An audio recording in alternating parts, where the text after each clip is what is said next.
আসসালামু আলাইকুম। Hello everyone, সবাই কেমন আছেন? আশা করি আপনারা সবাই ভালো আছেন। আমিও আল্লাহর অশেষ রহমতে আলহামদুলিল্লাহ ভালো আছি। আমার ছেলে মাশাল্লাহ হসপিটাল থেকে আসার পর সুস্থ হওয়ার পর মাশাল্লাহ ওর একটা রুচির ফাইল দিছে ভিটামিন সিরাপ, ওটা দেওয়াতে মাশাল্লাহ ওর মুখে ভালোই রুচি আছে। বারবারই আমি নুডলস নিয়ে আসছিলাম, মিস্টার নুডলস নুডলস যেগুলো এগুলো খাওয়াই, মাশাল্লাহ শেষ করে ফেলতেছে। বারবার এগুলো খাইয়ে ফেলে, এই জন্য ওর আব্বু বলতেছে নুডলস তো খাইলে ওই কাঁচা নুডলসটাই ফেলে, এই জন্য বলতেছে যে তুমি চানাচুর এনে দাও। তারপরে জিহাদও বলছিল আম্মা তুমি যদি আমাকে চানাচুর এনে দাও তাহলে আমি আর এগুলো খাবো না। আর খাক সমস্যা নয়, যদি ক্ষতি না হইতো হয় কাঁচা নুডলসটা খায়। এই জন্য ওর জন্য আমি চানাচুর আনতে সেই 17 নম্বর গিয়েছিলাম, অনেকটা দূরে। এগুলা রাত্রে ছাড়া একটা দোকান আছে, রাত্রে উনি শুধু দোকানটা খোলে, এই জন্য আদাবর বাজারে যাই নাই। 17 নম্বর গেছি, ছেলেকে নিয়ে আমি চলে গেলাম। তারপরে এখানে 200 টাকা কেজি এটা বলে রসুন চানাচুর, ঝাল ঝাল অনেক মজা। এইটা চিকুন চিকুন, এটা হাফ কেজি আনছি 100 টাকা দিয়ে। আর এখন এই মুহূর্তে টাকার প্রবলেমটা একটু বেশি ফেস করতেছি, সবাই দোয়া করবেন যাতে আবার ঠিক হয়ে যায়। আর কারণ একটা বিজনেসে নামছিলাম, আপনারা সবাই জানেন বিজনেসটার অবস্থা খুবই খারাপ, এবং কী কারণে খারাপ এইগুলো নিয়ে আমি একটা ভিডিও আপনাদের সামনে খুব তাড়াতাড়ি চলে আসব। এই আর কি। এই যে এখানে এখন আমার ছেলে বলতেছে আম্মু আমাকে তাড়াতাড়ি চানাচুর দ্বারা, ওর সমস্যা কি হয় বাদামটা খায় না, ওই আমার মতো সেম।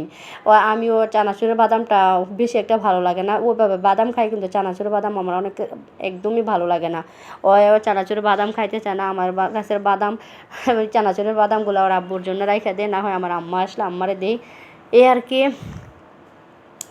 তারপর এখানে এগুলা ঘুষাচ্ছি।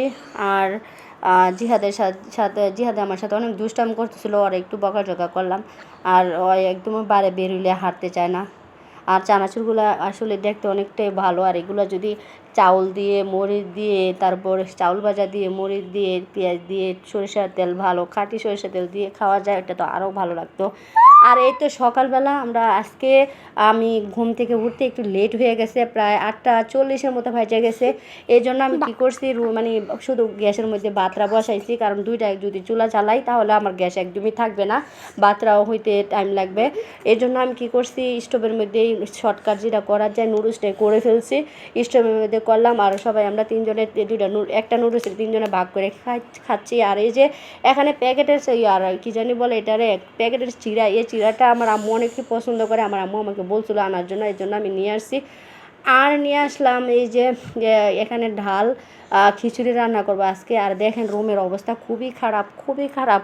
আর আমরা আমাদের কোনো বারান্দা আছে যেটা, ওইটা আমাদের কাপড় শুধু একজনের সরানো যায়, তো এই জন্য আমি এখানে রুমে কাপড় শুকাইতে হয়। জিয়াদের অনেকগুলো কাপড় জমে গেছিলো, ওইগুলো ধুইলাম। তারপরে এখানে চলে গেলাম, আমি আজকে খিচুড়ি রান্না করব। খিচুড়ি খাইতে অনেকটা ইচ্ছা করতেছিলো, ওই দিন বাবার বাসায় খাইছি, ওরকম বেশি একটা ভালো লাগে নাই। তারপর এখানে আমি আজকে রান্না করে খাবো। দেখেন আমার যে কত কাজ জমে আছে বাসার ভিতরে, বলার বাইরে বলার বাইরে। আর এই যে আমি 3 জাতের ডাল দিয়ে আজকে খিচুড়ি রান্না করব। এখানে নিয়েছি আমি হ্যাঙ্কার যে ডালটা, ওই ডালটা, আর নিয়েছি মুসুরির ডাল, আর এখানে নিব কী জানি বলে এটা মুগের ডাল। এই সব কিছু মিলাইয়া আমি বেশি রান্না করব না, অল্প। ওই গরমের দিনে খিচুড়ি খাওয়াটা ঠিক না, তাও আমি খাচ্ছি, কারণ আমার কেন যে খুবই ইচ্ছা করতেছিল যে আজকে খিচুড়ি রান্না করি।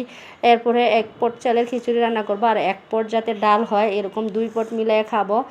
তারপর রান্নাটা করার জন্য আমি এখানে এটা ভিজায় রাখছি। ভিজায় রাখার পর এখানে সব কিছু, ডালটা একটু কম হয়ে গেছিলো, বোটের ডালটা, হ্যাঙ্কার যে ডালটা, ওই ডালটা আবার এখানে দিয়ে দিলাম। আর এখানে মাছ রান্না করব। বলতে পারেন যে আবার কেন মাছটা এসে জিয়াদের আব্বুর যে পরের দিন যে ভাত নিব, মাছ তরকারি রান্না করলে ডিম ভাজি দিয়া ওরে মাছ তরকারিটা দিতে পারবো, আর ভাজির পরিবর্তে ডিম দিয়ে দিব। আর এখানে আমি ডালটা ভিজায় রাখবো। আর এখানে এখন আমার অনেক কাজ জমে আছে, আর আমার মেজাজ খুবই খারাপ থাকে যখনই রুম এলোমেলো থাকে। সকাল থেকে রুম গোছানো আগ পর্যন্ত আমার মেজাজটা একটু খারাপ হয়ে যায় যখন রুমের চিন্তা করি। আর যেদিন আর এই টাইমে যে এত ঘুম আসে, সকালে জিহাদের আব্বুরে বিদায় করে দেওয়ার পরে মনটা চায় যে ইচ্ছা মতন ঘুমাই, কেন যে এত ঘুম আমার চোখে আমি নিজেও জানি না। আর যারা আমার ভিডিওটা দেখছেন সবাই লাইক কমেন্ট শেয়ার করে দেবেন এবং সাবস্ক্রাইব করে দেবেন, এবং পাশে থাকা বেল আইকনে ক্লিক করে দেবেন, তাহলে আমার নতুন নতুন ভিডিও আপনাদের সামনে পৌঁছাইতে সাহায্য করবে। দেখেন অযত্নে রাখলে সব কিছুই কেমন হয়। আর এটা হচ্ছে স্টোভ, অনেকে চিনেন আর অনেকে হয়তো চিনেন না। এই যে এখানে আমার কেরাসিন শেষ হয়ে গেছে, স্টোভে বিকল্প মানে আমার যখন গ্যাস থাকে না তখন স্টোভে আমি ব্যবহার করি। আর ইনস্ট্যান্ট আনি না, কারণ কারেন্ট বিল এমনি অনেক বেশি আসে, এই জন্য আর আনা হয় না। আর এই যে এটা অনেক দিন যাবত তেল ব্যবহার দেওয়া হয় না। আর এই দেখেন কতটা ময়লা হয়েছে, আমি এটা ধুই না আসলে, আজকে এটা পরিষ্কার করব। পরিষ্কার করলে মানে অপরিষ্কার জিনিসও কত সুন্দর হয়ে যায়, একদম নতুনের মতন। যতটুকু সম্ভব আমি এটা ধুয়ে আপনাদের সামনে উপস্থাপনা করব, দেখবেন সব কিছুই মানুষের পরিষ্কার না থাকলে যা হয়।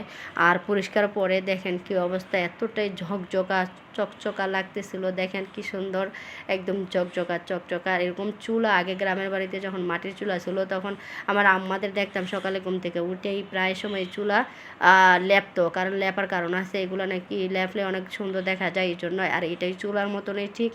আর এই যে চলে আসলাম রান্না বান্না করার জন্য, দেখেন এখন আমি দুপুরে খাওয়ার পরে রান্না করতে চলে আসলাম, কারণ আজকে বিকালবেলা আমার ভালো লাগে না মাগরিবের পরে রান্না করতে। মাগরিবের পরে ইচ্ছা করে যে ছেলেরে নিয়ে একটু বাইরে কোথাও ঘুরতে যাই, কিন্তু এই জন্য তাড়াহুড়া করে আমি আস্তে ধীরে রান্না করে নিলাম। আর এখন চেষ্টা করতেছি একটু যাতে দুপুরে না ঘুমাই, অ্যাভয়েড করার চেষ্টা করতেছি, এমনি হেলদি হয়ে যাচ্ছি, কারণ রাত দুপুরে ঘুমালে তো আরও হেলদি হয়ে যাব। এই জন্য ভাবছি যে একটু এই সেই করে আমি একটু একদিন 2 দিন 3 দিন যদি না ঘুমাই তাহলে আমার এটা হয়তো আমি এটা ভুলতে পারবো দুপুরের ঘুমটা। এই জন্য আমি রান্না করতে চলে আসলাম খাবারের পরেই। আর এখন রান্না করে ফেললে বিকালবেলা যখন যেখানে ইচ্ছে তো ওখানে যাওয়া যায়। যদি আরও আমার ওই বাসায় নাকি আমার আপুরা আসছে, আমি দেখি যাইতে পারি কিনা, এই জন্য আর তাড়াহুড়া করে রান্না করে ফেলছি। আর দেখেন আমি এখন ভয়েস দিচ্ছি, আমি অরিজিনাল ভয়েসটা দিতে পারি না, কারণ আমার ছেলে সবসময় টিভি লাগা রাখে, ওর টিভির সাউন্ড আসলে তাহলে কপিরাইট আইসা পড়বে, এই জন্য। আর আমি যখন খিচুড়িটা রান্না করছি একদম অল্প রান্না করছিলাম, এখন আল্লাহর কি রহমত, আমি খিচুড়িটা রান্না করার পরে আমার ওই বাসার থেকে আমার ভাগ্নে আমাকে ফোন দিয়েছে, যে ভাগ্নে আসছে ঢাকাতে বেড়াইতে। তারপর আমাকে বলছে যে তুমি তাড়াতাড়ি এই বাসায় আসো, আমরা তো আসছি। আমি বলছি আমি যাবো না, তোরা আসবো না, তুমি আসো, আমাকে অনেক রিকোয়েস্ট করতেছিলো। তারপর আমি একটা কথা বলে ওদেরকে আমার বাসায় নিয়ে আসছি। আমি বলছি যে তোর সাথে আমার একটা কথা আছে ইম্পর্টেন্ট, তোরা আমার বাসায় আস।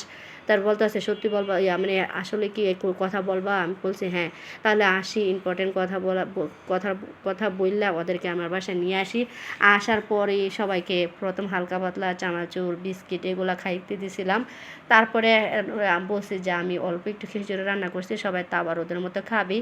তারপরে সবাই মিল্লা বসে খাচ্ছি, ওই দৃশ্যটা আমি ভিডিও করে নাই, কারণ ওদেরকে অনেক দিন পরে দেখে মানে আবেগে আপ্লুত হয়ে গেছি, এই জন্য আর করা হয় নাই। আর আমার ওটা মাথায় ছিল না যে ভিডিওটা করি, এই জন্য সবাই একটা একটা করে মুরগির পা খাইছে। এটা তো মুরগির পা দিয়ে রান্না বান্না করছি। তারপরে মুরগির পা কলিজা এগুলো দিয়ে, আর শুধু 2টা গোস্ত দিছি আমার জিহাদের জন্য আর জিহাদের আব্বুর জন্য, ওরা তো আর এগুলো পুরুষ মানুষ খাইতে চায় না।